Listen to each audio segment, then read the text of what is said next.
What's up, everybody? Welcome back to the Hungry Hangout, where we help others move in excellence. Man, it's been a long time since I've been on StreamYard. There's all kinds of stuff showing up here. I'll give a few minutes for you guys to get in here. What's up, YouTube streets? Plug in the building, plug or the other folks. Sir Richard, I see you, homie. Good to see you. Let me make sure that this is popping up where it's supposed to. Let me see here. And we're going to wait. Scoops will be calling. We'll be calling right now. Matter of fact, that's him. Push and call just to prove it. There we go. Hello. This is Global Tel Link. You have a prepaid call from an incarcerated individual What's up, at Nikki Lynn? the California State Waterman Prison, Chris. Berkeley, California. Yada, This call and your telephone number will be monitored and recorded. You have a prepaid call. You will not be charged. Thank you for using Global Tel Link. All right, now, so we are live on YouTube. Why don't you go ahead and introduce yourself and we'll get this party started, man. All right, man. My name is Brant, Two Scoops Daniel. I'm here at New Folsom Solitary AdSec, and AdSec. And I've been in the whole 9 years on this one, bud. Yeah. But that's my name. That's right. So I am salute. You know, your wife is in here. Hey, Miss D. I'm gonna pin this comment. As long as I can. As soon as I'll just leave it right there. Okay. So Scoop has a channel, right? That's his channel right there. So I encourage you guys to subscribe. He talks about a lot of stuff over there. We'll get into a little bit of that in this conversation. But I think one of the things, man, and folks that have been watching the Homie Hangout for a while, I've made a lot of videos about a lot of stuff, and we both started doing time in the 90s. And I think it's fair to say, given the folks that I hung out with prison and given the folks that you hang out with in prison, highly unlikely that as young men in the system, we'd be sitting down having a conversation like this. And I think what people don't know is we actually talk pretty often, several times a week, and have really built a rapport that I appreciate. And it's not the 90s anymore. It's 2025. Things are different. We are different, right? We're not teenagers and early 20s anymore. And so I was just wondering if you could kind of speak to that a little bit from your point of view. Yeah, man, you said it very well there, my friend. Yeah, it's definitely a pleasure, man. Being able to speak with you and talk with you during the week and get to know you as a person and as a man beyond prison and beyond what we were back as kids. It's definitely a pleasure, and I completely value it. And back in the days, these conversations me and you've had would have never taken place because of being young and riding with two different groups or two different things in prison. And you know what I think is, it's a shame though, because we had so much to learn from each other. And as we grow up in prison, you start to see that a lot of this stuff that in prison is just, it's man-made, and it kind of holds us back, and we kind of make more bumps in the road than we should, than we need, especially with a lot of the racial violence or different groups and shit like that. But yeah, it's definitely a pleasure, my friend. Yeah, well said, and I agree. And it's one thing, I've talked before on here. Obviously, I have the privilege of not being in prison, right? And so I have a little bit more freedom in terms of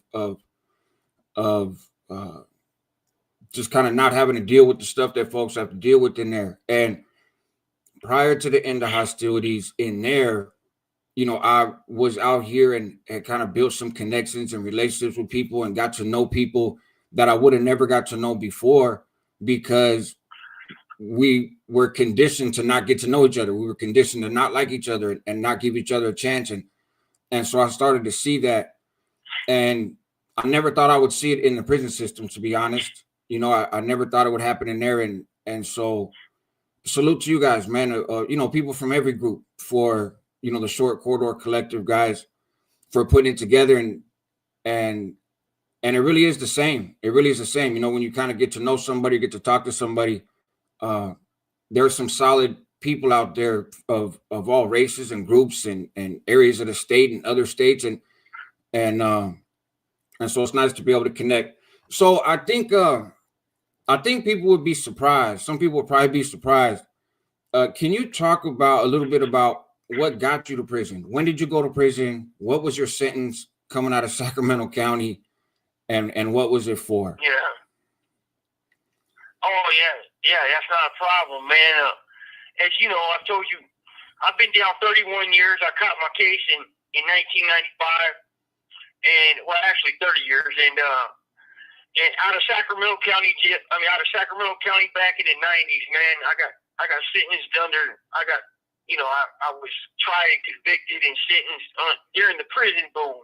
Yeah. We call it the prison boom, the 90s, when a lot of these 180 prisons came into effect and were built. And the 3 strikes law came in, was enacted, and the 10-20 life law and all this other stuff got enacted in the 90s under Pete Wilson and Duke Mason. And, so I was a youngster. I grew up in East Sacramento, Lincoln Village area, and Bradshaw, and fucking, I never been to juvenile hall or nothing like that, man. I wasn't in and out of trouble. I was raised by a single mom. I got a little brother, and we were a couple little fucking troublemakers, you know? Right. A couple woods from the hood, basically.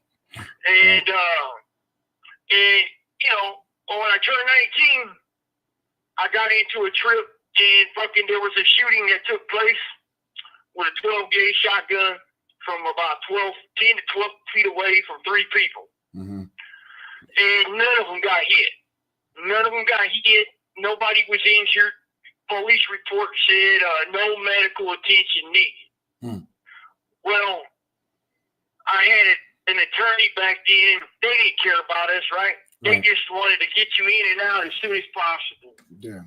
And so This call and your telephone number will be monitored and recorded. the prosecution came at me with an attempted murder times 3. But I didn't understand the law. You know, I didn't know I didn't understand the law at all. And my attorney's like, "No way, dude, you're gonna beat this."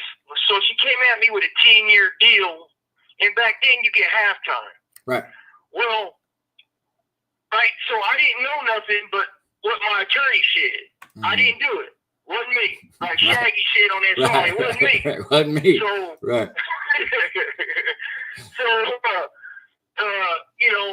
I turned the deal down because he said, "We're going to beat this. There's no way she can convict you at trial. They don't have no evidence other than, some empty shells and the evidence, a shooting took place, but you have an alibi and so on." But I went to trial and I lost. And I trusted this attorney I had.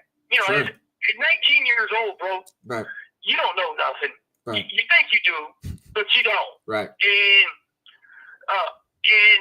so I got triple life. And we call it the trial tax max.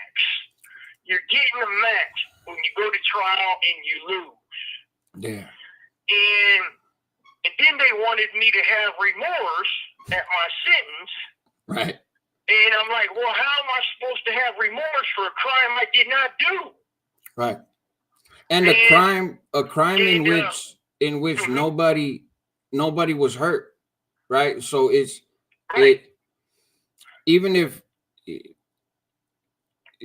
they want to hold you accountable for it, like the consequence, right? To give somebody, your telephone number will be monitored and recorded. To give somebody 3 life sentences as a teenager because you believe that they fired a gun in the proximity of 3 people. They didn't get a scratch. There wasn't a buckshot. They didn't, nothing. They didn't pull a muscle. And yet here you are with 3 life sentences. It's almost a non-violent crime. If you think about it, like nobody was hurt. People get hurt worse when you these guys that run around snatch purses or pickpockets, you wind up hurting people worse than you do, with the situation that you were in. And yet 3 life sentences, man.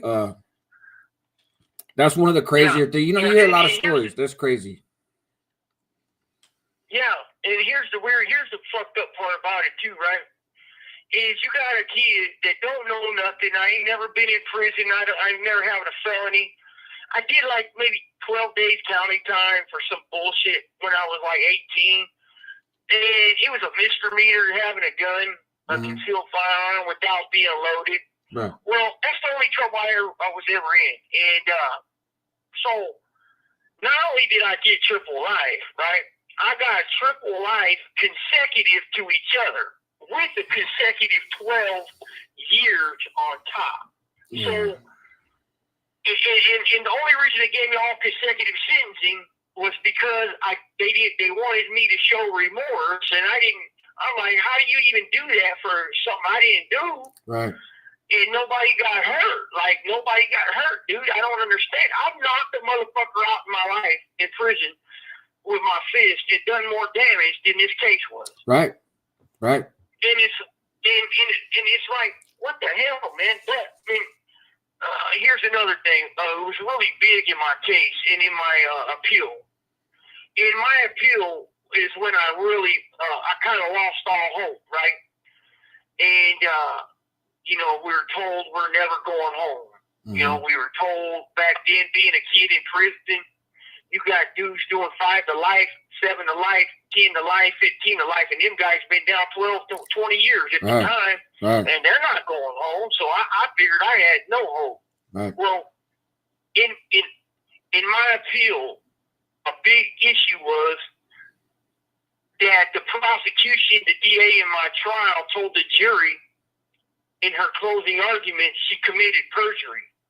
She told the jury, find him guilty, and he'll only go away for a couple years out of his life.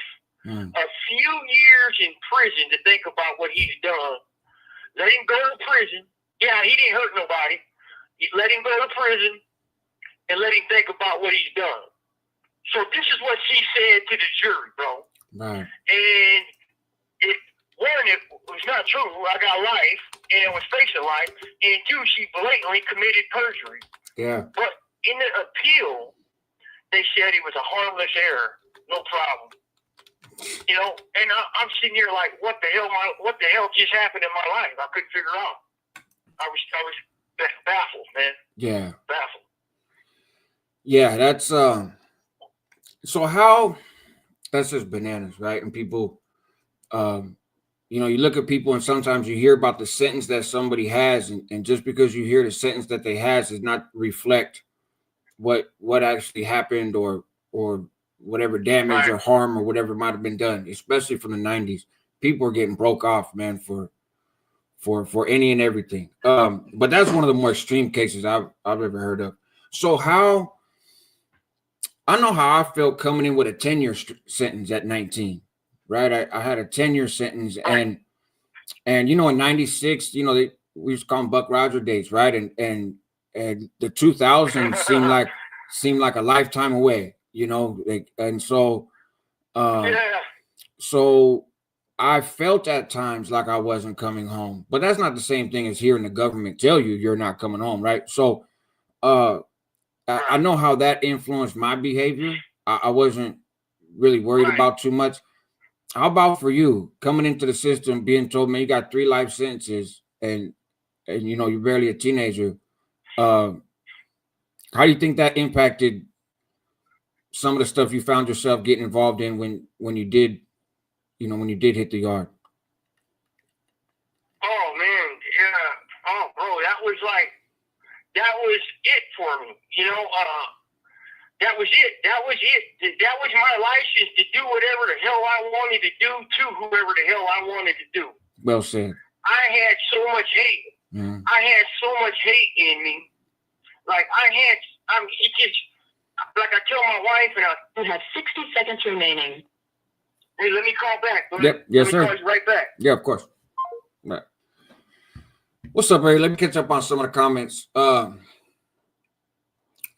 Henry D. Julio Solorio, Irony Fisticuff, K. Razy, Terps, Corco. I will ask him that.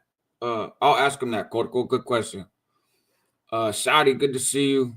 The Loch Ness Monster was watching some other shit already. He said, forget this. I'm gonna go support him. But man, I appreciate that. Appreciate you, homie. Machete, we said, what's the school? Corco, so he's currently in the restricted housing unit in New Folsom. So he's never been on an integrated yard. And right now he's not really on a yard at all. He's in essence, he's in a new version of the shoe. Hello? This is Global Telling. But we'll prepaid call get into some of that.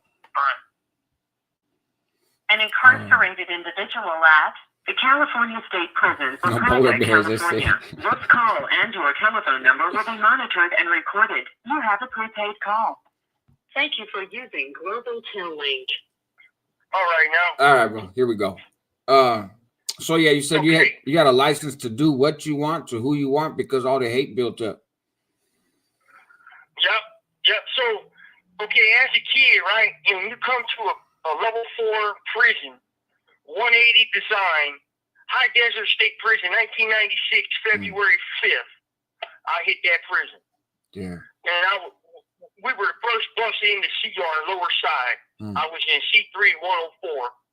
And man, when you come in there, it's like it's like you're in a fucking dungeon, man. And you just, as a kid, you're like, holy shit, my life just changed drastically from what I knew to what I now have to learn.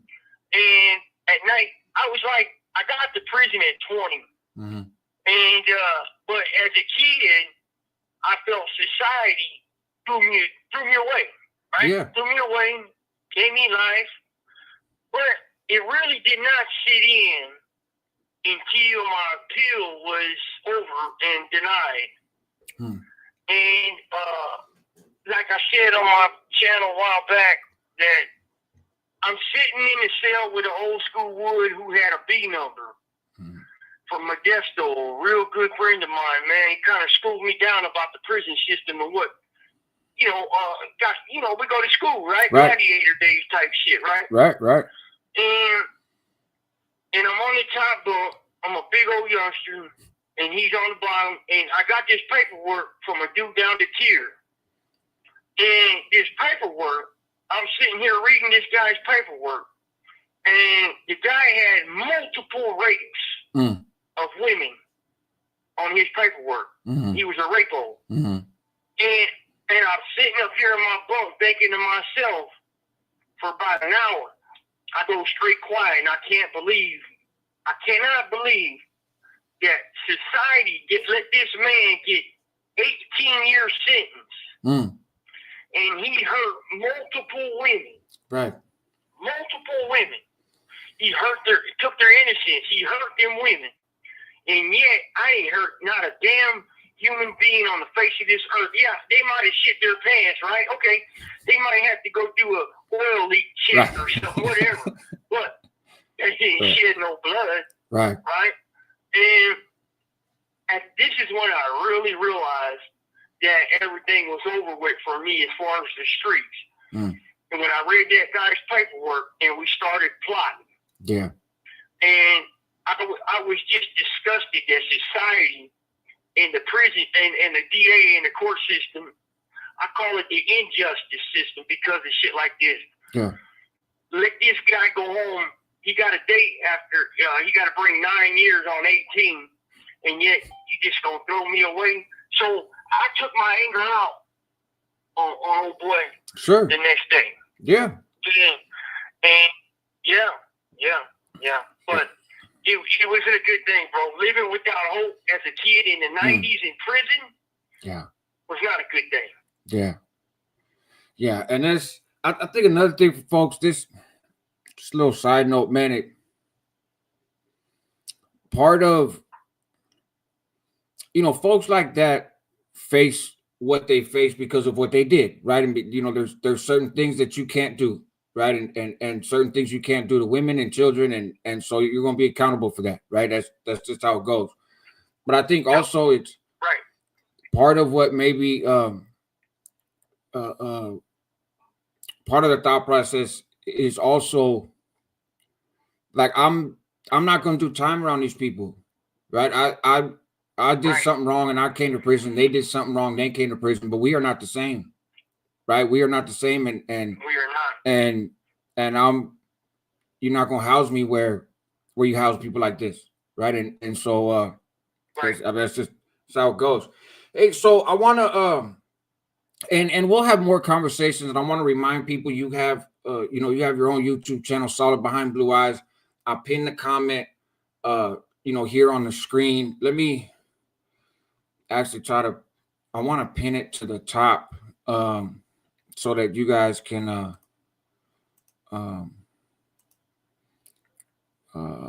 it's not letting me, but anyways, that's the channel, Solid Behind Blue Eyes, PBSP Hunger Striker, where you talk about a lot of things, man, and we'll touch on a little bit of it here, but you've been posting a lot more content lately, and I strongly encourage folks to go check out your channel.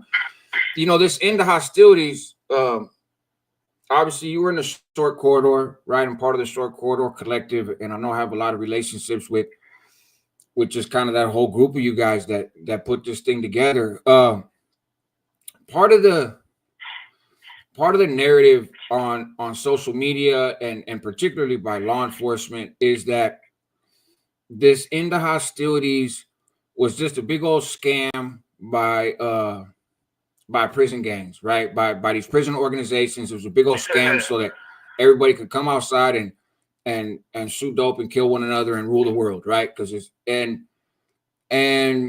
that's kind of been the narrative. But I know I know you I did time with Tortuga, right? From Colton. I know you know Tortuga well.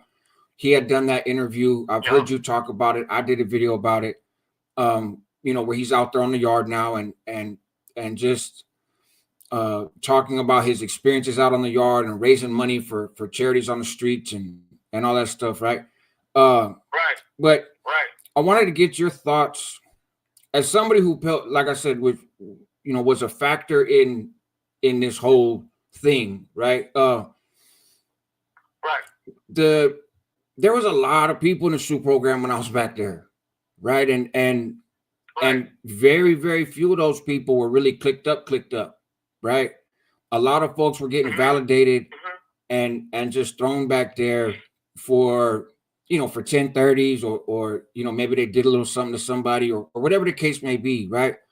And so I know you were out on the yard for a while with the SHU kickouts, right? And so what was that like? I guess before we get to what was that like, what are your thoughts in terms of the impact of the End the Hostilities in general, right? Like to the bigger picture, guys get to go take pictures. Your telephone number will be monitored and recorded. Guys get to hug their wives and how it. I see it as something bigger than just.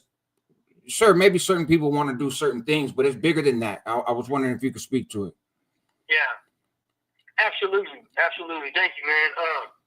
So, as you know yourself, a lot of us sit in the SHU, Pelican-based SHU, I think, held like 2,600 prisoners. I think it was 2,600, right?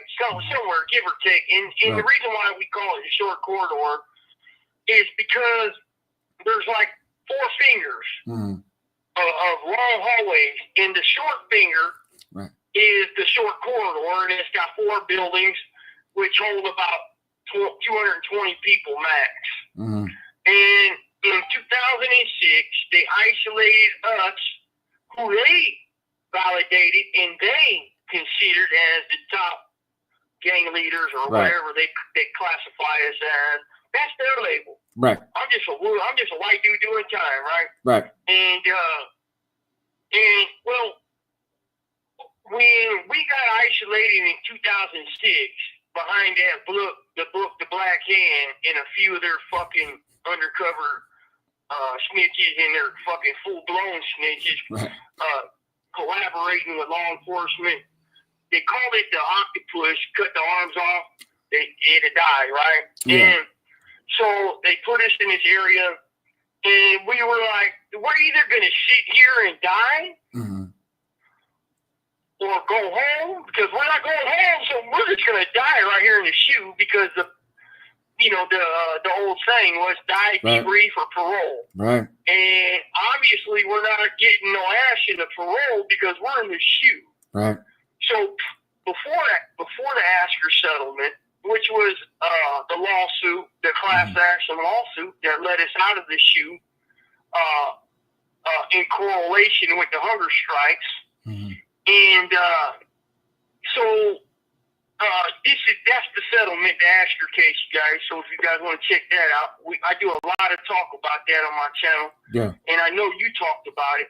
Okay. And well, sitting there alongside of a couple black dudes, Mexicans, north, south, blacks, whites, and the Pelican Bay shoe is really isolated.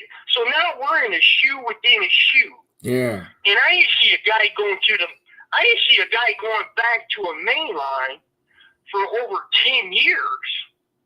10 years. Right. I was in one cell for 10 years. And my partner... This call and your telephone number will be monitored and recorded. My partner, Ronnie Yandel, was my neighbor for 5 of the 10. And, me and him learned Spanish together, and I wrote all types of jokes with him as my neighbor and shit, and we just did a lot of good shit together. And then when the hunger strikes came up and all this stuff came about, we were like, yeah, fuck it. We're just going to die right here in this queue unless we change something. Well, our mind started to work like that. And the guy next to me, this black guy who's now, he was validated, and now he's on the streets. He got out. Yeah. They got him validated as a BGF member, and he paroled because we did the hunger strikes. He was allowed to get out of prison because he wouldn't debrief. Right. Now, so the lawsuit had a lot of prongs to it. Like, we were being isolated within isolation for what? 1030s, right? A couple faceless snitches in prison saying you are this person. Right. Okay. Well, we had no way to challenge it, with a viable avenue, through a viable avenue. They, CDCR polices their own self. And, once you're, as you know yourself, because you talked about it, once you get validated, you're done. It's over. That was it. You're not hugging your mom. Yeah, you're not hugging your wife. You're not hugging your family. You can't even shake another man's hand. Right. You're going to sit there and rock. You're going to rock right there in the shoe until you die. Yeah. And then when we did the hunger strikes, and I started to see things develop a little different when I hit my 30s. Right? I started to see life with these racial boundaries. They started to dissolve. And it dissolved because this black dude next to me is doing the same shit I'm doing, going through the same life stresses that I'm going through. He can't hug his mom. He can't hug his wife, his daughter, all over a couple prison snitches and a few fake documents that CDCR dirty cops or IGI might have produced. Yeah. Fucking falsified, right? So we're all going through this same thing, and it's like, when we came together on these strikes, the hunger strikes, and we did these 3 strikes in like 3 years, and then it was brought about the end of racial hostilities, right? The end of racial hostilities, and for me, it was a simple thing, because it's like, why not end the hostilities between races? And I've already learned a lot. having these two BG up next to me, these validated dudes next to me. They learn from me. I learn from them. They learn from Ron. They learn from Danny. They learn from these fellas. They learn from your homeboys, my homeboys. And it's like, it was a thing in this section. You know, the sections are small. 4 cells on the bottom, 4 cells above. Mm-hmm. Everybody's going through the same thing. Yeah. Like, and like, we might spread one weekend with burritos, or everybody gets a package. You have 60 seconds remaining. And we look out for everybody. Right. And so it was an easy decision to end these hostilities. Let me call back, bud. Yes, sir. Okay? Yes, sir. All right. Ninja Magic, yes, it is. What's up, Ron Garcia? Shout out downtown LA in the building. Sir Richard, yeah, that's crazy. And, you know, here's the catch, right? Is and he talks about this stuff on his channel, but, you know, he gets those 3 life sentences as a youngster. But because of his age and the youthful offender laws and how things have changed in California, he's eligible to come home, right? Hello. This is Global Telly. He would be a prime candidate, right? An incarcerated individual. And yet, by the time that comes along, there's some stuff that's happened in prison. And they use that against him. So now he doesn't qualify. All right. There we go. Yeah, so because this end of hostilities, like I said, there's some who make it seem like it's just a big old scam. And I'm glad you point out, like, the brother that got to go home and a handful of people that were back there, I know are out in the streets now. You know, Dolores' husband, Michael Saavedra, right there, that documentary. And so it's like, hey, whatever particular people from wherever are doing whatever, you know, everybody has a right to make their own decisions. But the idea that this was a bad idea because now things are violent, or there's this or there's that, it's people are home now that would not have come home if it was not for the end of hostilities and the hunger strikes. And guys get to hug their kids and go to vocational trades out on the yard and just feel the sun on their skin. You know, the stuff that folks take for granted in society, for sure, and the stuff that even a lot of incarcerated people who haven't experienced what the SHU was like just don't realize. That's a whole different kind of time, man. And so you guys, right, collectively, that Short Corridor Collective,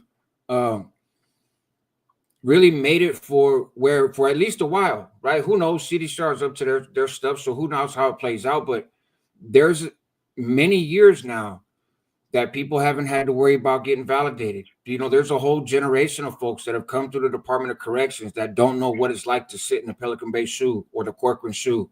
And to me, that's a win in itself, right? That's a win.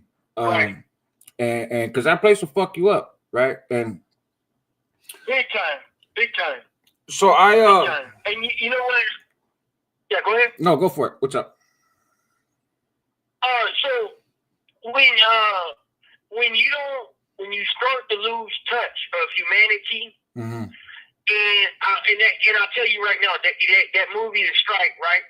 I know a lot of people. Some people didn't like it. I did. I found it pretty interesting, and it wasn't the way they did it, like the theatrics of it, but the story. Yeah. For me, it was the story that kind of got to me. Yeah. And when my friend Jack Moore said he laid on his bunk watching TV and not realize what he's watching. Yeah. You're not computing no more what you're watching.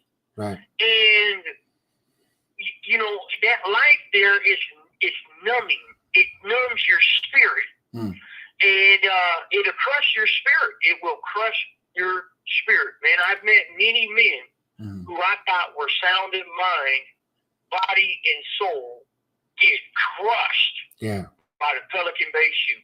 Yeah. And that's no joke. Yeah. That's no joke. You lose who you are, man. You start to, you're just numb. You're numb to life. And it wasn't a joke. You know, we did not fake society out. I starved. Right. And I fucking hate starving. Right. Goddamn, I got shot with the Mini 14 years ago. Right. I take that bullet any day of the week, other than going a week without food. I was fucking fucked up. Yeah. Yeah.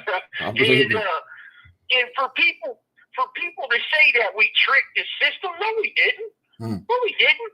And like, hey, look, man, and you know, Josh, yourself, my friend, prison, you're not going to stop the violence. You are not going to stop it. You might slow it down, but you're not going to stop shit. Right. So for them to get on there and, you know, use their people to hate on us, hey, whatever, man. But we changed the system. What they done did, they didn't do nothing.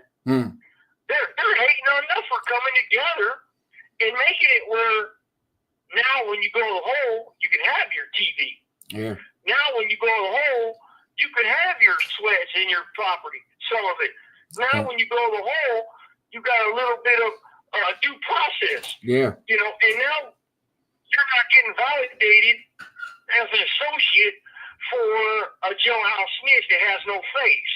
Right. It takes a little bit more than that.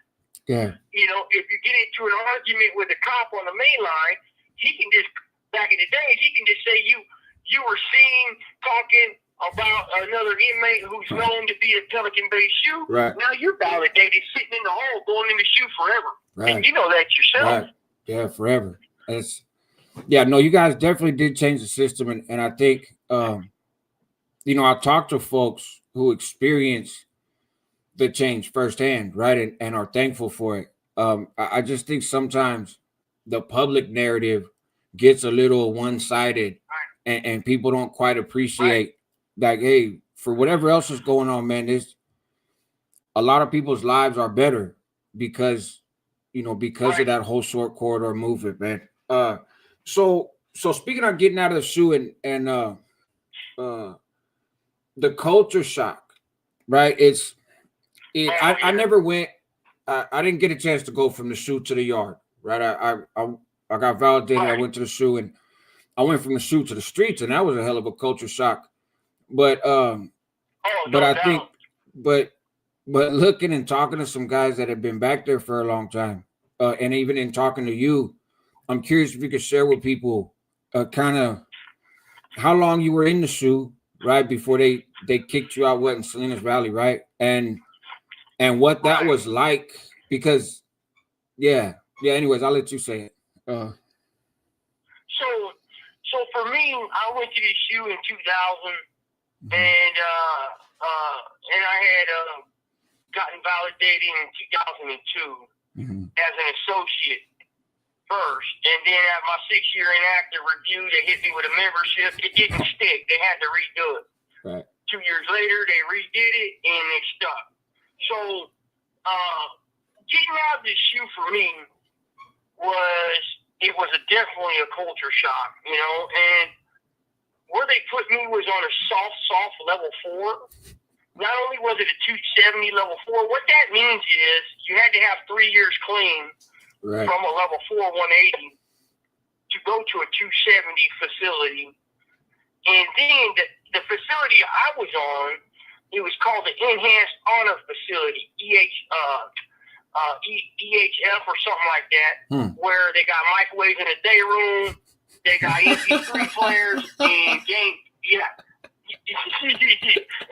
tablets from Walking Her, right, and a few other small things, right, little perks, yeah. So that type of 270 is another 3 or 4 years. This call and/or telephone number will be monitored and recorded from any type of wrongdoings or prison infractions. Right. So I'm on this yard. And I got about 490 points, and I've got 27 shoe terms, and I got a massive amount of fucking shit I done did in my youth, right? Right. When I told you I had that crazy license to drive way back when I first got convicted, I did a lot of it. I did a lot of shit, man, in my life, and so I get out to this yard, and you know when I went to the shoot. the yards were very, very serious. The level 4 yards were very, very serious. It's a no hands-on policy. And what that means is for us, there's no fist fighting. If you're gonna fight, if you're gonna go to the yard and get off, you're gonna fight with knives. It's called knife fighting. Or it ain't gonna be a problem. You're either gonna be done with the problem if you ain't willing to do it and shut your mouth and sit down, or you're gonna go out in the middle of the yard 5 minutes before yard recall. You and old boy, here's yours, here's his. Go handle your business like real fucking warriors. Right. And that type of mentality back in the days kept a lot of the nonsense down, a lot of the backbiting down. You know, the dirty politics they say nowadays. I call it backbiting. Yeah. And it that type of life though, you know, back in the 90s, it kept a lot of drama down. It kept a lot of nonsense down. So here I come to this yard with that type of mindset, and these woods want to play slap balls type of game. They want to go around, fill my back arm, blam, and hit dudes in the nuts. And here I'm. This call and your telephone number will be monitored and recorded. Here I am on this yard thinking it's the same thing in 1999 in New Folsom B yard, right? Or High Desert, and it's fucking totally, drastically different. Yeah, it's a different culture. culture. I have never seen a yard like this. Yeah, I've never seen it. So the culture shock was insane. Like, and as soon as I got there, my people brought me big bags of shit. Your people brought me big bags of shit. The blacks, the Southerners. And all the homeboys are like, wow, man, you're getting love from everybody. I said, that's called respect, stupid. That's what that is. Yeah. And they didn't understand what respect was. You know what I'm saying? They didn't understand what respect was. And you know, it's just a bunch of, like, for me, it was a bunch of level 2s that got wine beefs and made them level 4s. So, you know, you got kids trying to live in a man's world that's very serious and deadly, and they don't have a fucking clue what the shoe look like. Right. You know what I'm saying? So the culture shock was something else, bro. But let me say something. Hugging my wife for the very first time in my life and in her life, I met my wife in Pelican Bay shooting. And I tell this story on one of my videos. And I never got to touch her, hug on her, kiss on her, nothing like that. But hugging on my wife just the one time, the first time, was an amazing thing, man. And then hugging my mom for the first time in like 16 years was something else. I bet. It was priceless, you know? Yeah. Yeah, it was priceless. Yeah, and that's I can see that. I can see that. And we I'm gonna move at there's a lot of directions I think we can go from that conversation. Maybe we'll save some of it for the future. And again, I encourage people to check out your channel, Solid Behind Blue Eyes, because you talk about a lot of this stuff and more, right? So we were talking a little bit about the violence. And I think, you know, we'll wind up doing some recorded content and that kind of stuff. So you guys stay tuned. There'll be more. Shout out to Outlaw News. You guys can go to Outlaw News and also see conversations that he had with Brant that were real good conversations. You know, violence, right? A lot of people talk about the violence in CDCR now and the level of homicides. And we know that a lot of that stuff is on SNY yards. A lot of that stuff is on EOP yards. Actually, that's something I was going to ask you. This whole EOP thing, like, I remember there being triple CMS, you know, in the 90s, right? It was like one building, you know, on the yard, and they had to go inside when it got too hot out, right? But it's like it wasn't respectable to be on hot meds, right? It wasn't like nobody. That was nobody's goal. It wasn't a hustle to be taking pills, right? Like that. You know, if somebody was in that building and you know they're one of yours, I mean, at least from my vantage point, right? It's like, cool, you know, you good, you know, get embraced, but kept at arm's distance because you're unstable, bro. You're on medication, right? Know. Yeah, you're on medication. So, like, you cool, but go talk to the drain pipe in the corner or whatever. You know what I mean? But it seems over the years that like this EOP movement has become a movement where it's like a goal of guys to just be and there's a ton of them, and I don't know if you have thoughts on that. I know that CDCR has messed with you and put you around a bunch of EOP people before and stuff. So, but do you have any thoughts on? 60 seconds remaining. Yeah. Let me call you back, bud. Yeah, no problem. I got a lot of thoughts on this. I bet. All right, people. All right. What's up, guys? Man, it's good to see you. Wesley Hunter. This is an awesome interview. I did 30 years, 89 to 2019. And this brother is definitely keeping it real. Man, that is a long time. That is a long time, Wesley Hunter. And I'm glad that you're home, man. As a guy who did most of my time at the Bay, New Folsom, maximum security prisons, it was definitely a different world with real rules, lines, and respects. Yeah, I did my time from 96 to 2005. By 2000, I was validated in the SHU where I paroled from. Hello? This is Global Telly. You have a prepaid call from. And so, it was definitely a different world. Individual at the California State Prison, Brant, California. This call and your telephone number will be monitored and recorded. You have a prepaid. Thank you for using Global Tel Link. All right, now. Yeah. So the EOP movement. Right. So okay, look.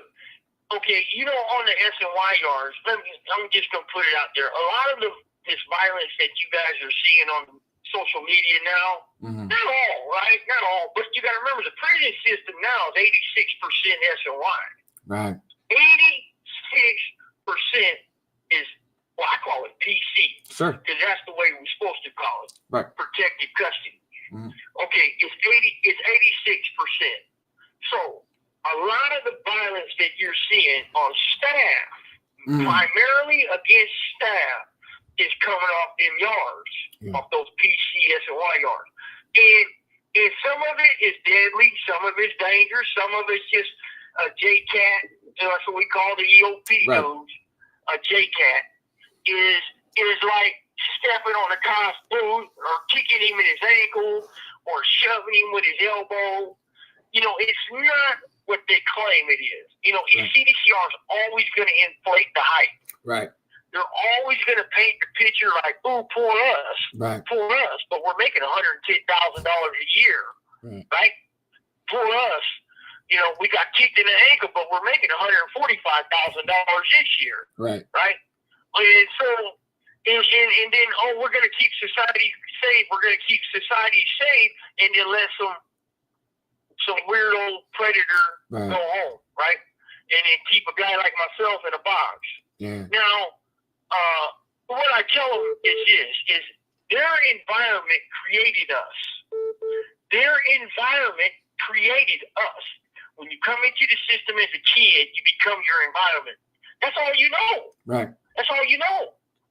Okay, now, in the 90s and early 2000s, like I said, they made the SNY yards and started a vacuum, SNY PC vacuum. Yeah. And what they would do is go to the reception centers and see some kids coming off a bus from the county jail and show them a couple pictures of a dead body and say, look, this is going to happen to you, but if you sign right here, we can protect you. Unbeknownst to the kid, what he's really signing is his life. But wait, he's selling his soul to the system. So the SNY genre, the fad blew up. It blew up big time in 20 years. Yeah. Okay, now CDCR has a monetary incentive to keep a prisoner like myself on a mainline is $90,000 a year. When a guy goes to an SNY yard, to keep him there is $100,000 a year because it's a $10,000 layer for the added protection of that man. That's interesting. So now they got a monetary incentive to make people go there. Well, so it's almost like a version of hazard pay, right? So like how they used to do these bullshit lockdowns because they would get hazard pay. So every Christmas time they're gonna lose a bullet or something, right? And so it's kind of like that, but just on a larger system level. That's interesting. On a large, yes, sir. So then when the S&Y start, people were locking up over drugs, whatever. Cops scared them at the reception center into going S&Y, and back in the days, man, dudes are going S&Y. You would hear it across the state. Nowadays, it's the norm. It's these dudes' norm. They get a little fire breathed up on them because they made a mistake. Instead of getting stabbed, they get fucking cussed out. Next thing you know, they're tapping out and going S&Y. Well, when they get over there, now they got gangs over there that are 100 times worse than where they just came from. Right. And when they get over there, now they got this other system. It's a bifurcated system. You got the S&Ys, and then you got the EOP part of it. The EOP part of it is where a lot of the S&Ys are hanging out in because they don't want to go out there and deal with these other S&Y cliques. So they play this crazy role. And the triple CMS is a lower level care for mental health. Yeah. The EOP is the higher level care of mental health. Gotcha. And they don't get in trouble. They don't get in trouble. They just say they're crazy. If they can stab a cop, I'm crazy. Yeah. And they do a 5-month shoot term, and they get to go back out. Yeah. So when we hear about these guys that have caught 2 and 3 bodies in the last 5 years, right? It's all EOP guys, huh? And that's how they're able to get back out there and do it again. Yeah, that's right. Now, don't get me wrong. There's a lot of shit going on in GPRs, right? Sure. And I understand it. I get it. But the difference here is the GP side is controlled and isolated, done and over with, right? But over here, it's any day, every day, wackadoodle, right? Sporadic, whimsical, haphazardly. I'm not feeling the guy don't feel good that day because he didn't get his Skittles. 2 of his Skittles was missing out of his pill cup. Right. Knocked out a cop. Right. Boom. Now that hits the news. Yeah. But they're not. What they're doing, bro, is they're not differentiating between the two systems. They're trying to make it look like it's just all one big thing, and it's all us out of the short corridor that's causing it. And that is so wrong, like you wouldn't believe. Yeah, and that's wrong. It's, when they turn around and when you turn on the news and they say, well, here's another RICO indictment, and we got all these guys within the California Department of Corrections, and then also look at all these stabbings in prison and look at all these correctional officers getting hurt. It makes you think, from the outside, it can lead somebody to think that all that stuff is related, right? Like these RICO indictments are a response to the 75 murders or whatever it is over the last couple of years, right? Or wow, all these COs getting hurt is because these guys came out of the shoe and they're going crazy because that used to be what they said about us in the shoe anyways, right? Was all we do is sit back there and plot on how to kill cops and all sorts of stuff. Hey, real quick, somebody left a comment. There's about 101 people watching right now. It's been pretty steady, and there's all kinds of comments and all kinds of respects. But one of them is a guy, Tivo519. He said, I was in Corcoran shoe 4B1 left C-section when 2 Scoops was in the Corcoran shoe. Blinky was my neighbor. We used to call 2 Scoops Elephant. Give him my regards.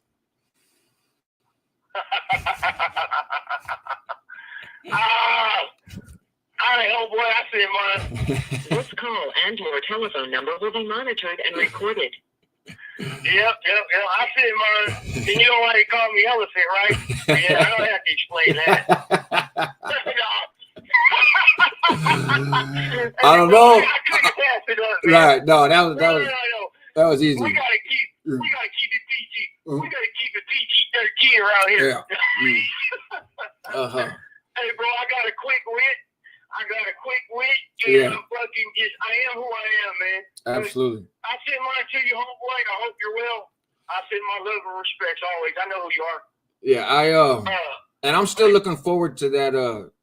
I don't want to give too much away, but the conversation that we had last night, that's people are gonna be. It's me and my lady. You know, my lady and my son was overhearing when we were talking, and they were cracking up. That's gonna be a good video. You guys really subscribe to Solid Behind Blue Eyes. That's the channel right there, and great content. They've been dropping content like every day, you know, and if you were over there before, it used to be a lot of lives. Now they do a lot of recorded content and videos and lives. You will not be disappointed, man. There's a little bit of everything over there. So I wanted to ask you. That's right. I wanted to ask you about, you know, one of the main things you talk about is CDCR corruption, right? And you've been down like 30 plus years, right? We're pushing 30 years. So I know you've seen a lot firsthand. And I know from a lot of the legal work and just our conversations, I know you have a lot of receipts and your lawyers have come up with a lot of receipts. Is there maybe some stuff, and like I said, people can subscribe to your channel to hear you talk about it more and in more detail. But if you want to maybe just highlight a few things that come to mind of some of the more crazy things in terms of CDCR and their corruption that you've seen and you've experienced and stuff that they've done to you or people around you over the course of the years. Right. Okay, right on, man. I appreciate that question, Bo, because, So, first of all, I've seen a lot of it. I mean, you got to remember, I've seen a lot in my life in prison. 30 years in level 4 life and SHU life. I've seen probably pretty much everything I can think of.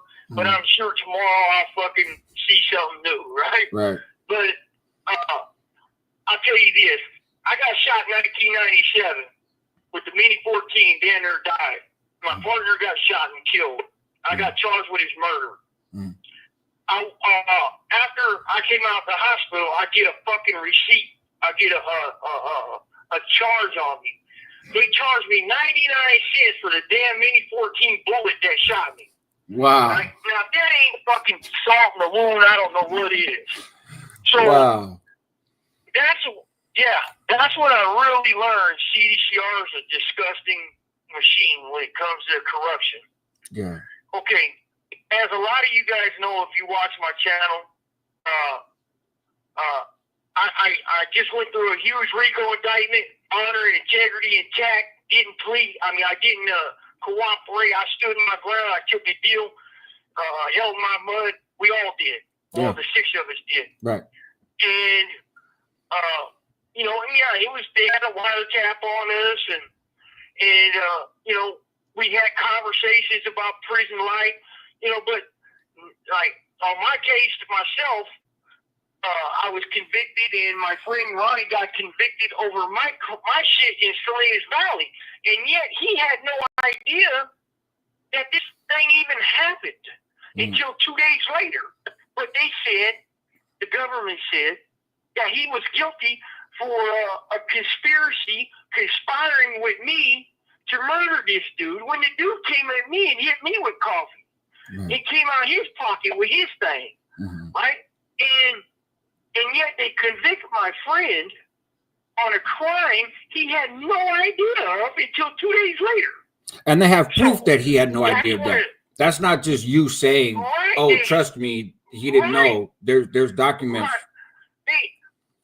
There's material evidence that's documented that he had no idea. Not just me saying that. Right. Okay. So, and that happened to him. And it's unfortunate. It makes me sick, right? Okay. So, when I was fighting this case, they pulled me out one day here at New Folsom at 6, solitary confinement. I've been in this building 6 years now almost. Well, 5 years. And they searched my cell, say they found a knife, came up with this story that I was going to murder a CO. And at the time, I got 27 years in the system, and not one time have I ever had a 115 against a CO. For a fist fight, I never punched one. I never done nothing to any of them. or maybe cussed him out a couple times because I was drunk or something on Pluto back in the day, or it hit my cell and I cussed him out. Whatever. Right. But never have I had a staff assault, right? And all of a sudden, now they got this big old thing. I'm facing a federal death penalty, so they isolate me. They move me to a PSU, psychiatric service unit for the EOP dudes, and put me on a tier. Half of it was cleared out for just me, and but they were still all around me, right? They brought more of them, and they left me there for 6 months. That's illegal. You cannot punish a man. You have 60 seconds remaining. By housing him in a facility that is not of his classification like that for 6 months. Right. It's illegal. It's cruel and unusual punishment. So let me call you back. Yeah, of course. And I'm gonna ask him about the SB 260. I haven't forgot. American prison system needs a PRG, prisoner rights group, to handle any injustice to the prisoner. I agree, Sir Richard. I agree, and in essence, that's what the Short Corridor Collective was creating. If you guys are watching, he's gonna call right back. We'll continue that conversation.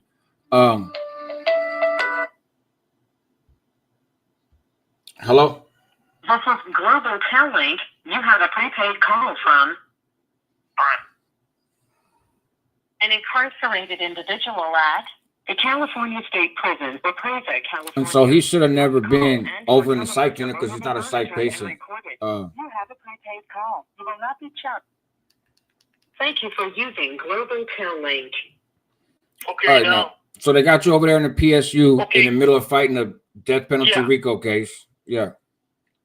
Right. Okay, so I think that I was there for 6 months. My attorney's like at month number 2 blew the whole story wide open with a whistleblower, Kevin Steele. Yes.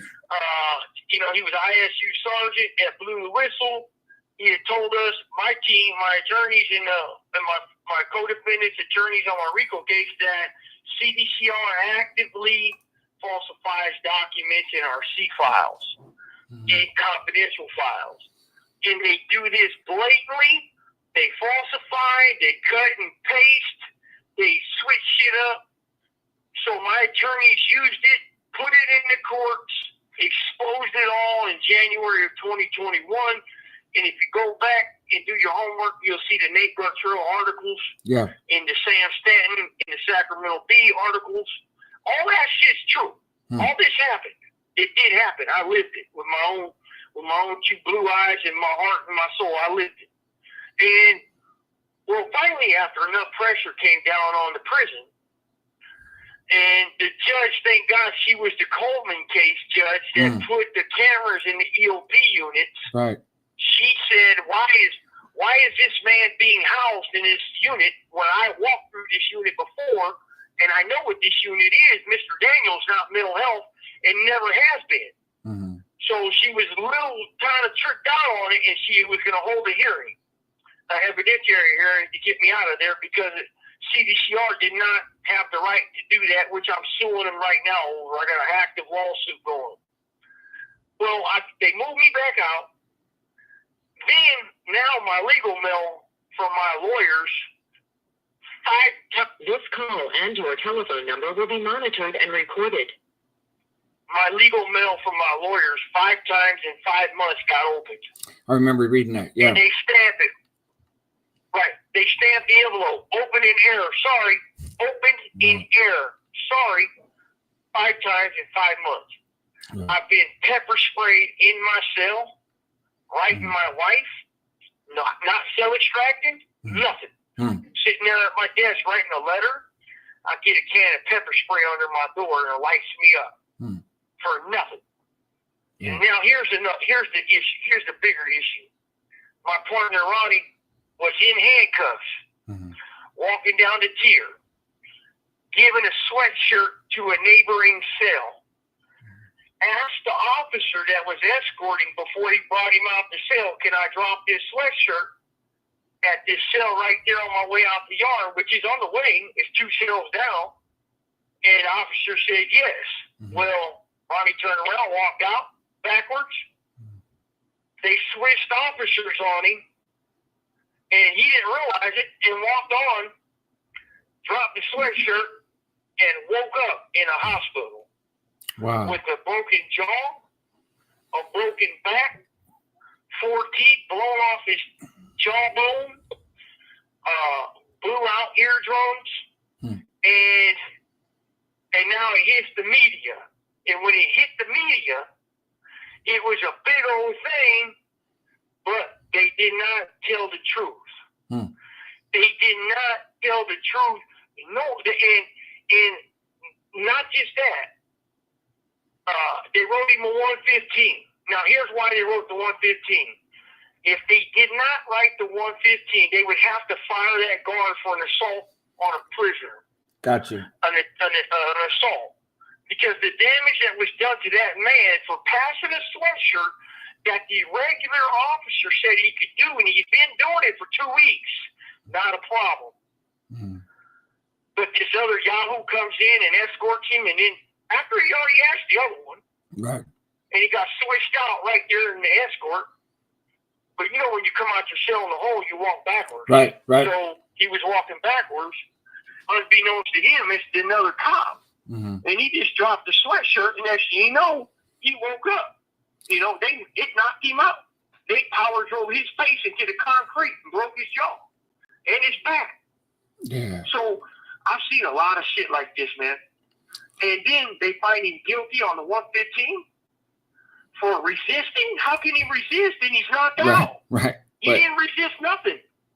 Yeah. And this takes me back to my 115 for that allegedly conspiring to kill a prison guard. Right. Get this. I gave them their 2-year shoot term. I just got all their shoot term but a month shy of 2 years. And I was found not guilty. No evidence. Right. Not guilty. No evidence. That's a prison acquittal.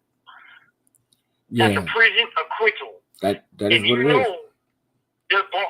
The guilty bar is nothing. Right. If Yeah. no, you're guilty. That's over with. Yeah, it's a kangaroo court. There's no due process in there, and so to get them to find you not guilty of anything that they say you're guilty of is an accomplishment in itself, and means that they exaggerated more than they normally do, in that case. Big time. So it's and like I said, folks should subscribe to your channel to hear more stories and experiences. I don't know if you want. I know you've talked about it on your channel. One of the worst things that I'd heard was what they did with your mail. And I remember, so just so people know, and I wasn't doing a lot of YouTube at the time, but all through your guys's indictment, you know, I was following along and on Pacer and the documents, and so I've seen a lot of these motions that were filed. I've seen a lot of the arguments by your attorneys. I've seen the arguments from the government. I followed the paper trail of the case pretty closely, right? And then, of course, the media reports. But I followed the paper trail of it, and so I've seen, and people can see it's public documents, right? The record of these things, like this is not just popping off on YouTube, right? Or just it. Like there's a whole there is a detailed record of this, and there is a back and forth that took place in federal court for this stuff. But I'm wondering if you'd be willing to talk about what they did with your mail, with your wife's mail. Right. Oh yeah, you're right. That right there. Yeah, I will, bro. There's no doubt. I've done it before. Yeah. So absolutely. So here's what happened. In 29, around February, I think it was, or March of 2020, I had a surgery. No, I had a surgery in December of 2019 in my spine, and then I needed a heart surgery. So it was around March, April, May, June, July, and August of 2020. Okay. These new ad-seg units, they call them RHU now, but they were called short-term housing, restricted housing, or standalone C unit, whatever. they can call it what they want. They still hashtag solitary confinement, no matter what label they put on it. So I'm in the cell. I live at the front of the tier. The tiers are 12 cells on the tier. And I live right in the front, the second from the first. So I'm in the second cell. I walk down the tier, go in the yard. And I had been missing some mail from my wife. A letter with some stamps, or a letter and then a card with some stamps, a birthday card. And I walk past this white guy's cell, and he flashes this letter up in the window, in his cell window, and held it to the window so I could see it. And it was my wife's letter. This call and your telephone number will be monitored and recorded. He's sitting there flipping me off and talking shit to me behind the door. That's what PCs do. You know, we're all behind the door. Because he knows without that door right there, he probably would have had a problem or two. Yeah, odds are. Well, yeah, odds are. Yeah. I like that. And so I'm like, okay. Well, I remember the night before, the officer who passed out the mail, and he and I had words a few times because he was going around talking about our RICO indictment and certain evidence within the indictment very freely. He'd go around talking about that shit to snitches and prison snitches and low-brow people, you know, and it seemed to me like he was trying to make witnesses and coerce new witnesses, and you know, it just seemed real odd. And I dug in his ass a couple times about doing it, told him knock it off, and he would talk shit about my co-defendants, the two of them that were here, but they were in the county jail at the time. And so he had passed out the mail. Okay, so now I'm tripping a little bit, but you know, I'm thinking maybe it was just an accident, right? But this guy that got my letter is an SNY piece of shit. Everybody knows he was no good. So did the staff. And he's 9 cells down, right? 9 or 8 cells down. And so I come in from yard, and he's like holding the letter up again, talking shit, and I just keep moving on, and I keep my shit trucking, go to my cell. The next day, I come out the yard again, go down there, same shit, bro.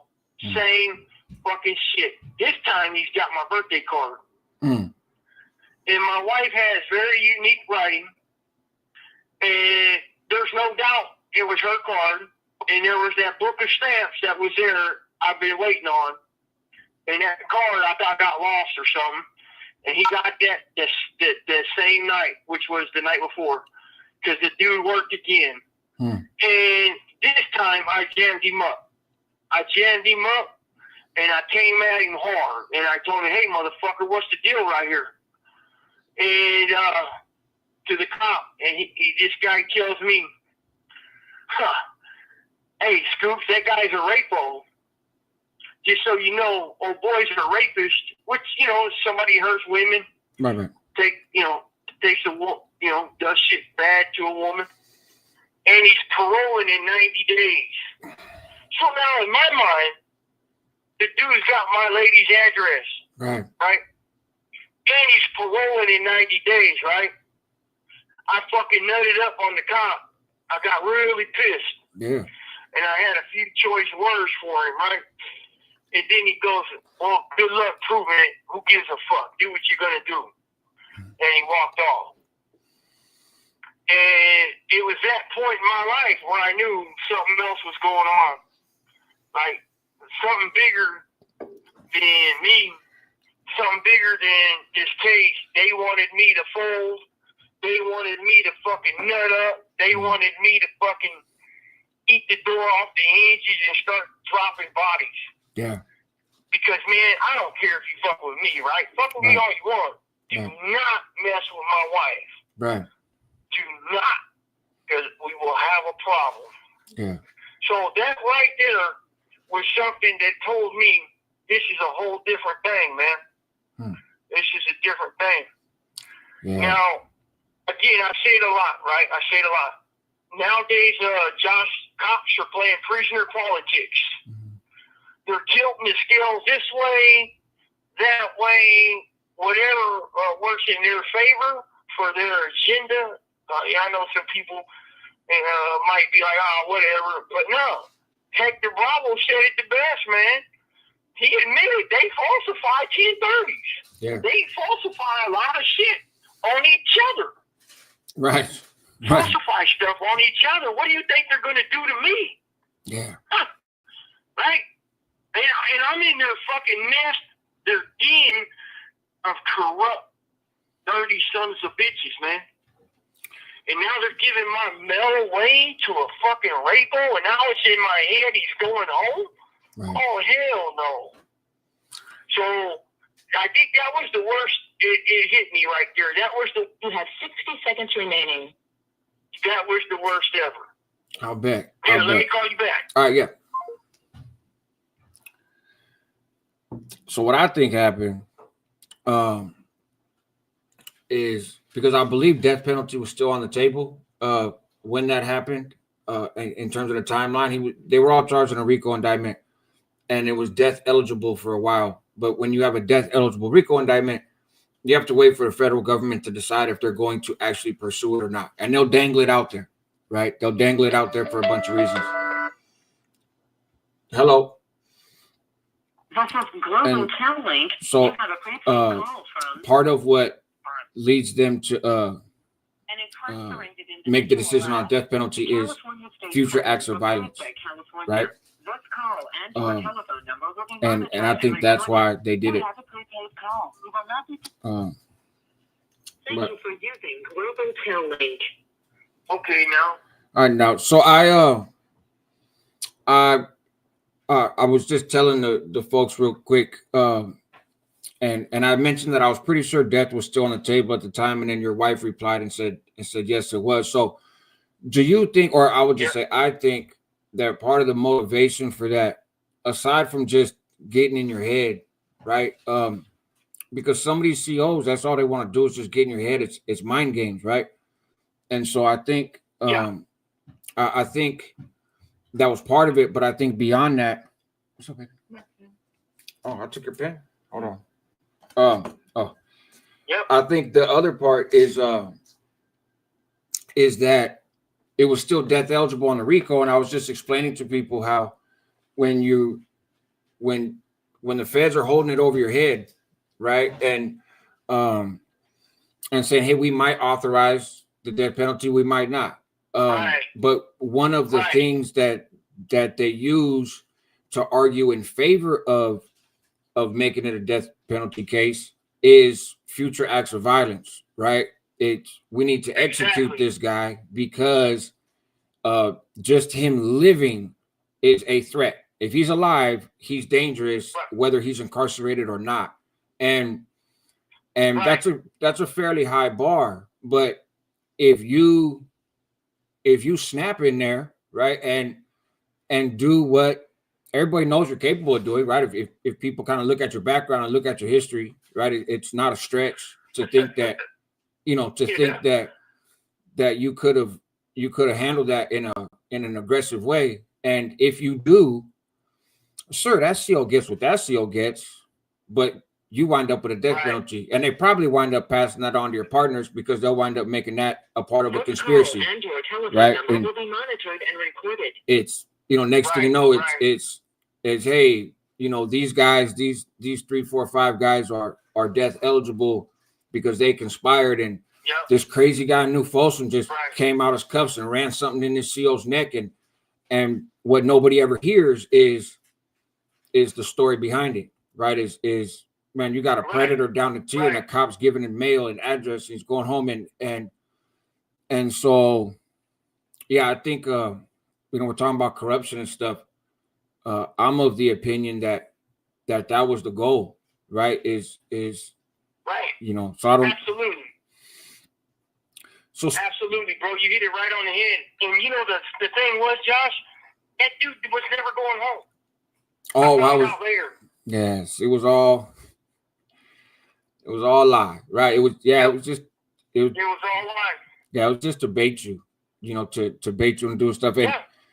And that's the thing that I think, kind of going back a little bit to what we talked about in the beginning, and how prison was in the 90s. And like you said, the prison boom, you had a lot of people that, were getting a lot of time, a lot of young folks, and then they're going into prison, and things are very divided, and everybody's looking across the yard like that's the bad guy, right, from wherever they stand on the yard. That's just kind of where everybody's at. And it's a very predatory, violent environment.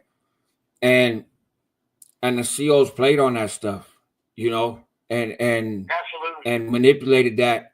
And when you're dealing with a bunch of young people with, these, like I said, these Buck Rogers dates, when you're dealing with a guy who didn't even hurt anybody, isn't even accused of hurting anybody, and he's got 3 life sentences, and he ain't even old enough to drink, right? Then some shit happens, and you're gonna react impulsively, right? You're gonna react aggressively. Exactly.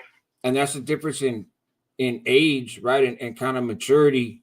But a lot of people made a lot of choices back then before they went to the SHU, based on just that mindset, man. You're young, you're angry, and man, fuck the world. Let's get it cracking. Why not? And and you got nothing to look forward to. Yeah. Like, I mean, they took all our programs. Yeah. They took everything. Yeah.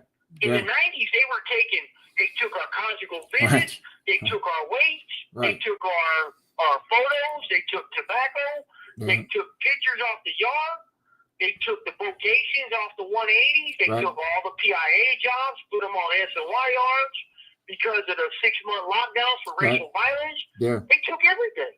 So now you got this big old pot of stew with everybody under 30 doing multiple life terms for nothing.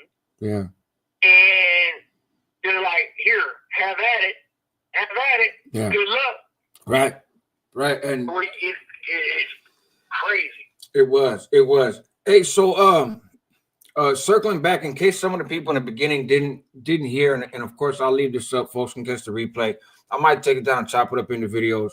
Some of this stuff has been talked about on Solid Behind Blue Eyes. So you guys can go subscribe to that channel, where Scoops gives you his thoughts on a whole variety of things. But one thing, the SB 260, so the Youthful Offender Law, right? And so you got, for those that didn't hear it in the beginning, you wound up going to trial. They accused you of letting off a shotgun within 10 feet of 3 other people. Anybody who's been around a shotgun knows that if you want to hit something 10 feet away with a shotgun, it's not difficult to do. You damn near hit it by accident, even without trying. But in your case, nobody was hit by anything. Nobody was scratched, and man got a little heart, man puckered up a little bit, but nobody was hurt. And yet you took it to trial as a young man and got 3 life sentences for that and sent to prison. But you were young. So then the Youthful Offender Law comes around, and can you talk a little bit about how that hearing went, and what was said? Absolutely. Because normally for the Youthful Offender Law, you would be a perfect candidate, right? You are a perfect example of somebody sentenced to a ridiculous amount of time at a young age, when everybody knows that young folks ain't thinking straight, right? So, and there's not even really victims in your case. It's damn near a nonviolent offense, right? So, you would be a perfect candidate, but obviously it didn't play out well. And so, yeah, if you could kind of break that down. Right. Absolutely. So, okay, I fell under what was known as SB 261, which was a law that stretched it from SB 260, which is 18 years old or younger, from 24 and under. So, because I was 20 when I got sentenced, and 19 when I did my crime, or when my crime took place. Right. Well, so I spent 20 years in the system, surviving their environment, surviving. I became a product of my environment. This became my life.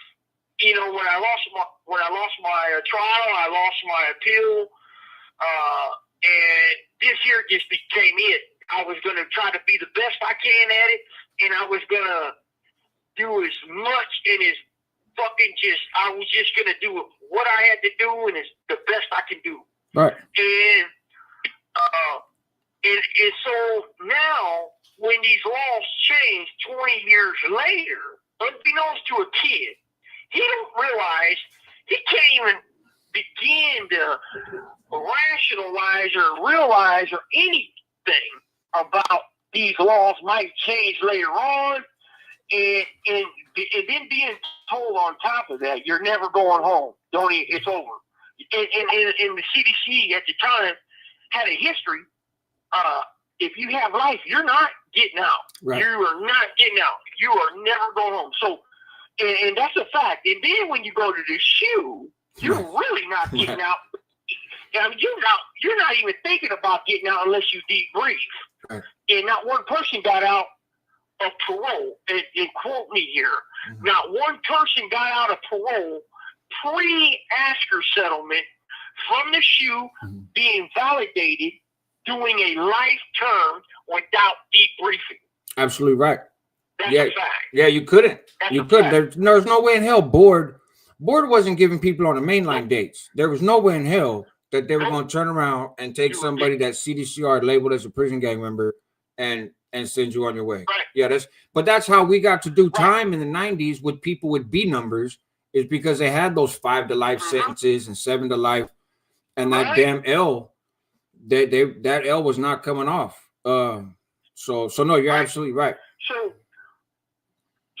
then in 2015, this law was enacted, SB 260, 261. So I get a chrono in the mail saying, hey, you meet this new youth offender parole criteria. So I'm like, okay. So I get to Salinas. Okay, well, while in Salinas, they tell me you're going to have a board hearing within 6 months. And I'm like, holy shit. Wow, okay. Well, I want to participate in as many programs as I can, right? I'm trying to get in these programs, but I'm close A status, close A custody. I can't even be out of my cell after 6 p.m. Right. And these programs, self-help, of anger management, lifer programs, NA, AA. Extra digits violation. Oops. I gotta have to call you back because they. Oh.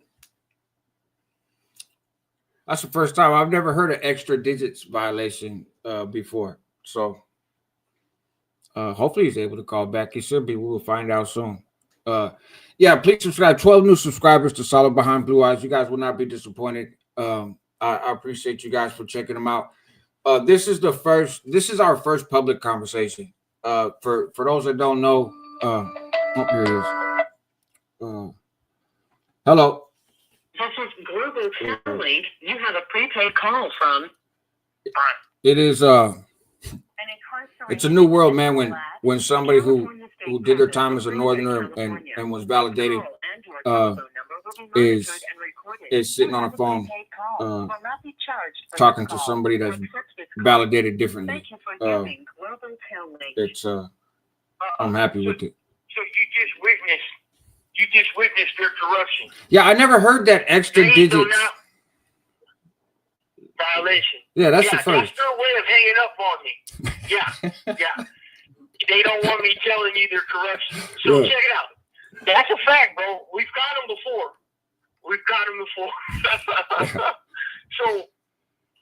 So now I get the chrono. I'm instantly. I tell them, my counselor pulls me and says, you got a board hearing in 6 months. And I say, okay, well, I want to sign up. I start signing up for all these programs, like 8 of them, during the week. And they're an hour long. And so I go from 6 to 7 on one program, 7 to 8 on another program, and return to my cell. But they say I can't go because I can't be outside of my cell after 6 p.m. Well, at 8 p.m., they let me out of my cell to go get my medication. So I'm out of my cell anyway. Right. And it don't make no sense. It makes no sense. So I do a 602. I 602 it, which is an inmate appeal grievance. Like, hey, man, I either fix this somehow, or make these programs to where I can go in the afternoon because this ain't cool. I need these programs, dude. I got board hearing coming up in 6 months. And they said, no, we're not going to do that. Oh, well. And they just kept going like they were going. At 8 o'clock, I get to come out and walk down the yard in the dark at nighttime and get my medication for 15 minutes and come on back to my cell. But yet I could not, they would not let me participate in any positive programming. So I go to board, and her name was Terry Turner. She was the head of board, this black lady. And all she wanted to do was talk about the gang stuff, right? What's that shamrock on you for, Mr. Daniel? What's all these shamrocks on your body? What's this? What's that? And, you know, I like Notre Dame, man. Right. You know, I like the Boston Celtics, man. Straight up. Right. She's like, yeah, right. Well, she knew, right? She knew. And so I'm in a position now where it's like, fuck, dude, I wasn't even prepared for this thing in the first place, man. Yeah. And the prosecutor that the DA that convicted me was on Zoom. And here's what she said, Josh. And this here got under my skin like you wouldn't believe. She said this when it was her time to speak, that she spent 20 years wondering if she convicted the right brother out of me and my little brother for this case. She spent 20 years wondering if she convicted the right man out of two of us. And she always felt that I took the fall for my little brother. And at that time, I blew up. I said, what the fuck did you just say? Right. So wait a minute. I stopped the hearing, and I just like, what the fuck did you just say? You're telling me right now, and everybody in this room, that you, the prosecutor that took my life, are unsure of convicting the right man? There's nobody in that courtroom that should be more sure that you got the right person than yourself. Right. You dumb motherfucker. And I was pissed. I just spent 20 years of my life with a DA that was unsure she convicted the right dude? Are you fucking... This call and your telephone number will be monitored and recorded. I was fucking pissed, bro. Sure. And then she says she had the audacity to say she was going to come in there and recommend parole immediately until she got my C file 90 days prior. So that's what she said. Then Terry Turner, the chief of the parole hearing, says, what you got to say for yourself, Mr. Daniel? And I said, check it out. I said, look, man, I don't know who you think you're going to bamboozle, and I'm going to be straight up. This is a joke. You people convict me, throw my life in the gutter. Throw my life in the gutter. I ain't hurt not one person. Right. I became a product of your environment, and I survived your fucking system, your shark-infested system. Without hope, I survived it. I've been shot. I've been in knife fights. I've done a lot of wrong. I get it, and I accept that. But that's only because I'm the man you created. Right. And now, after surviving your system for 20 years, doing time the right way, like I was taught to by your system, you're going to tell me that this DA just said she's unsure I'm the right man, and now you're going to tell me you're giving me a real chance to go home, but you're basing your decision on my survival history in prison, in your prison. You're full of shit. Fuck you. I'm out of here. And I left. Yeah. And that's... I left. It's got to be something.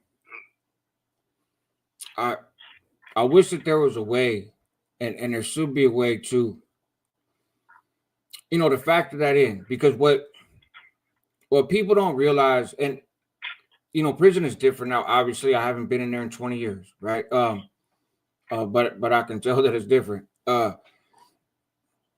It, like you said, it's survival, and you tell somebody this is going to be your world now, and it's never ever not going to be your world. And and there you go, man, have at it, right? So then you behave as if that is your world, and it's never not going to be your world. And the rules in that world are different than the rules in society. The norms in that world are different than the norms in society, right? And so it's, you will do stuff, and I'm not saying you specifically, but in general, people will do things in prison and will respond to issues and challenges in prison in ways that they would not if they were in the streets, right? But they're not in the streets. And everybody who's done time knows the most dangerous thing for yourself that you can do is forget you're in prison, right? When you're in there, you're in there, and you're in there until the moment that you're not. And you better behave like you're in there, because everybody else is too, right? And so you tell somebody this is going to be you forever, and then all of a sudden, like you said, 20 years later, tell them, actually maybe not. Okay, great. No, but you're not fit to be in society because of how you behaved in prison when we told you were never getting out of prison.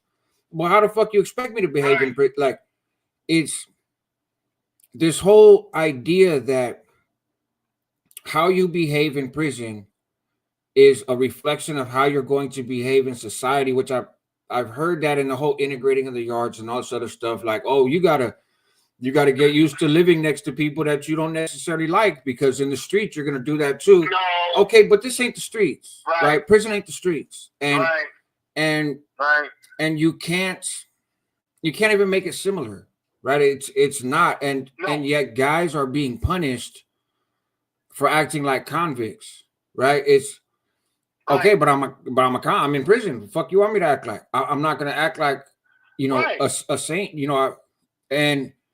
and so to hold somebody accountable, I really think the youthful offender law should have taken that into consideration of hey man, these dudes are lifers, and especially stuff that happens on early in your time, when you're still, technically, like they said, the law was for 24 and under, right? And unless I unless I got the years mixed up or my math mixed up, but I think you wound up getting caught up in some pretty serious stuff in prison still before you were 24, right? It's absolutely, and absolutely. So the idea that the brain is not fully developed and people are still making kind of irrational, impulsive decisions. Okay, well, you were still making, if that's the mindset, well, you were still making irrational, impulsive decisions in prison. You were still under 24, right? And absolutely, and none of that's being taken into consideration. And I'm thankful for the folks that have got to come home. At least in my experience with the people that I know, the lifers that have gotten out, and like I said, just kind of folks I talk to and know, but they're from different, parts of the state and different groups and stuff. They're doing amazing, man. They're going to college and they're helping to change laws and they're having kids and raising families. And so the recidivism rate is ridiculously low, right? And it's like zero. Yeah, it's like 1 to 0. It's 1% or 0. I mean, it's so low, it's crazy. Right. It's and people say, "Oh, do you want them to be your neighbors?" Honestly, yeah. I'd rather take that population of people as my neighbors than a lot of these other folks out here. Yeah. And so, you know what? The nurses tell me that all the time. These nurses right here. Yeah. Hey, bro, that's a trip. You say that, man, because they're like they say this call and your telephone number will be monitored and recorded. Like some of the staff, they told me that, right? Because not all the staff, like I want to be very clear on your channel and with all your listeners. Not all staff are fucked up, man. Mm-hmm. Not all prison cops. No, absolutely not, man. You got some officers doing their thing to go home, putting food on their table. You know, it's the ones that are doing the fucked up shit for the bigger cabal. I call it a cabal, the upper management, the administration, the headquarters, the ISU, the ITI, the manipulators of the chess game with human lives. Yeah. Those are the people I got a problem with. Now, you know, it's a trip you say that because the nurses are like, you know, they've gotten to know me for like 5 years. I've been here. I've had multiple spine surgeries and heart surgery. And they said that, man, I would have you as a neighbor any day of the week because I know my children would be safe in the neighborhood. I said, you're damn right. Right. You're damn right. Right. And it's like this, man. I'm in an environment that they force upon me, right? I'm in an environment that they force upon me. My actions are in an environment that was created by them. Right. And okay, so I'm 50, right? Mm-hmm. I've been alive 30 years longer in prison than I was on the streets. Yeah. So that says a lot, man. My mom taught me a lot. I was raised by a single mother. Mm-hmm. And you know, she was strict and we were broke and we didn't have nothing. And I came to prison and I didn't have nothing. I met my wife and it put hope back in my life. Yeah. But I had already done a lot of shit, right? I had already done a lot of shit in prison. I lived in this space that I was told I'm never going home from. Mm-hmm. So what do you do in this space? Well, there's only one way to do time, and that's the right way. Amen. And I tell people, for you guys out there, starting your car in the morning and warming up the vehicle before you go to work, for us, it's equivalent to having a knife in my pocket, walking the yard, waiting for it to go down. Yeah. It's the norm. It's normal. Right. It's normal behavior to us. Mm-hmm. Now, in society, I wouldn't do that. Right. I would go live in a fucking cave and play with the bears, man. I ain't going up. You have 60 seconds remaining. I'm living in the woods. Right. Right. Yeah, let me call back, bro. All right, man. Let's get a hang up. All right.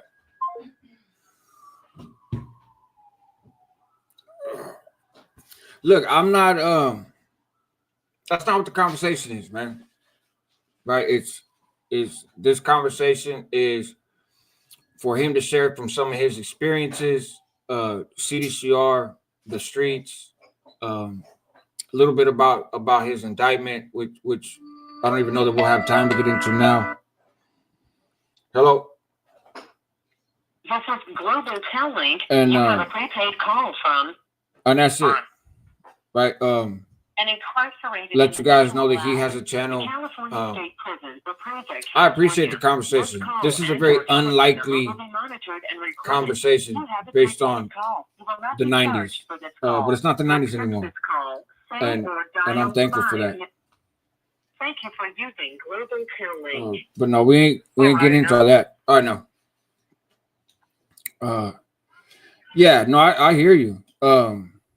And that's what a lot of folks are coming home and they're not, you know, they're not looking to go back, right? And they have discipline and you know they have all these classes and workshops and all this other stuff and you know, I remember my pre-release class when I was in the Bay was they were like, just turn it on the institutional channel at 2:00 and, you know, watch this video for an hour. Right.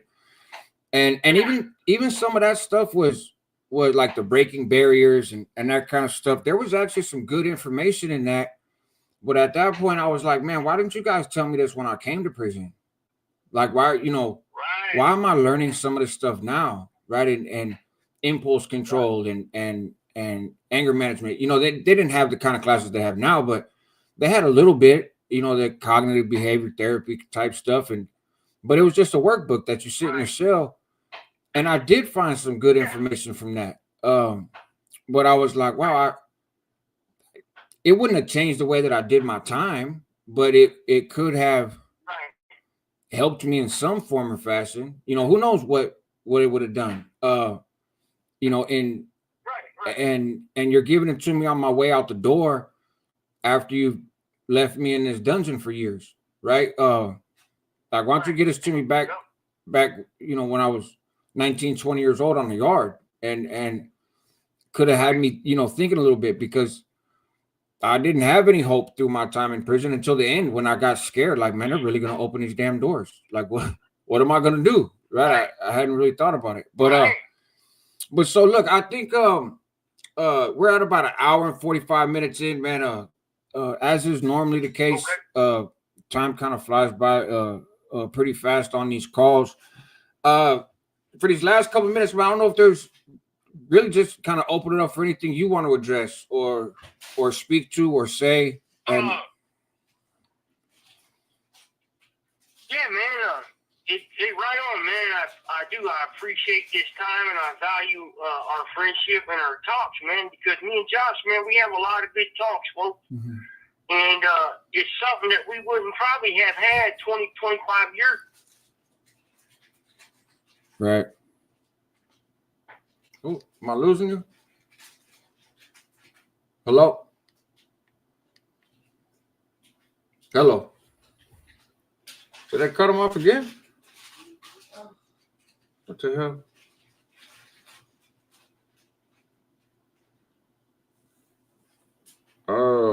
Hello?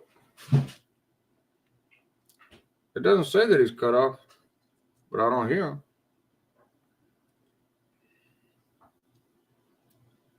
Here. Give it a second, see if he calls back. That was odd. I will tell you, I talked to a good handful of people that are incarcerated. I've never heard the numbers thing or whatever of how we got disconnected before, ever in any of my phone calls with anybody, him included. And so that was new. And I've never had a call go dead in the middle of the conversation. But the same is mutual, right? Like I said, we'll see if he calls back, and if not, I'll wrap this up in just a couple minutes. Please do go subscribe to Solid Behind Blue Eyes. It's let me see. Yeah, please do go subscribe to Solid Behind Blue Eyes. Great channel. There we go. And that is the voice of Scoops, right? Of Brant Daniel. Salute to his wife for, you know, doing the heavy lifting and helping to amplify his voice. And yeah, it is good content, man. And he's a funny dude. He's a funny dude, man. He got jokes. And we have a lot of interesting conversations. And like he was saying, and I've kind of said in between some of the calls, this wouldn't have happened 25 years ago, right? This wouldn't have happened. But we're not the same people that we were when we were young, right? With age comes a little bit of maturity and wisdom, and also kind of priorities change. And so I appreciate it, right? Because, you know, I get to learn stuff. And you guys see, I don't run to YouTube every time him and I have a conversation. You know, that's normally how it is when I talk to people that are in prison, right? The tablet's off. Okay. But maybe the tablet died or something. I don't know. Anyways, I'll cut it in, you know, here. Then I might take this down and chop it up into like topic specific videos. I'm not sure. If there's other stuff that you would like to hear him and I talk about, leave me a comment, shoot me a DM, an email, you know, get at me and let me know. And then if there's stuff you just want to hear him talk about, go to his channel and let him know. And I'm sure that they'll take it under consideration. I appreciate you guys. I'm trying to get back in the groove of the content and stuff. Definitely a lot of stuff going on in the world that I have opinions on. Definitely a lot of stuff happening on YouTube that I have opinions on. If there's things that you want me to address, let me know and I'll get to it. And yeah, help others move in excellence. That's what homies do. Help yourself at the same time because you're worth it. Help your community because they need you. And you guys take care.